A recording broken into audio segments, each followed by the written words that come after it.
Hello everyone, আমি প্রীতি তোমাদের সাথে নিয়ে আসলাম আজকে একটি রেসিপি ভিডিও নিয়ে। কিছুদিন থেকে ভিডিও ছাড়া হচ্ছে না, তাই ভাবলাম যে আজকে তোমাদের সাথে একটু রেসিপি শেয়ার করি। তো আজকে রান্না করেছিলাম আমি মাছের মাথা দিয়ে ছ্যাঁচড়া। তার জন্যই মাছের মাথাটাকে খুব সুন্দর করে ভেজে নিয়েছি।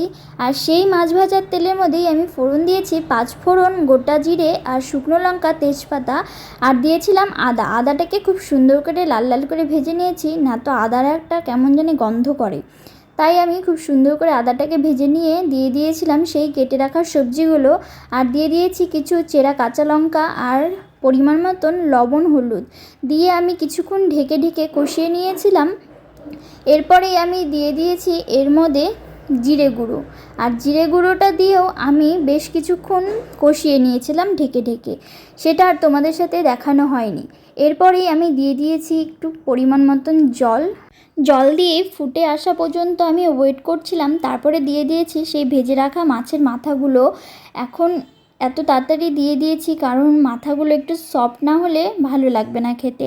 তাই দেখতে পাচ্ছ দিয়ে দিয়েছিলাম, মাথাগুলো দিয়ে আমি ঢেকে দিয়েছিলাম। আর দেখতে পাচ্ছ মাথাগুলো বেশ সুন্দর নরম হয়ে গেছে।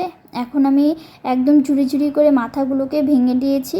এরপরে দিয়ে দিয়েছিলাম অল্প স্বাদ অনুসারে চিনি, আর দিয়েছি ভাজা জিরের গুঁড়ো আর ধনেপাতা দিয়ে আমি নামিয়ে নিয়েছি মাছের মাথা দিয়ে ছ্যাঁচড়া। ভালো লাগলে লাইক করে দিও। আসছি পর একটি ভিডিওতে।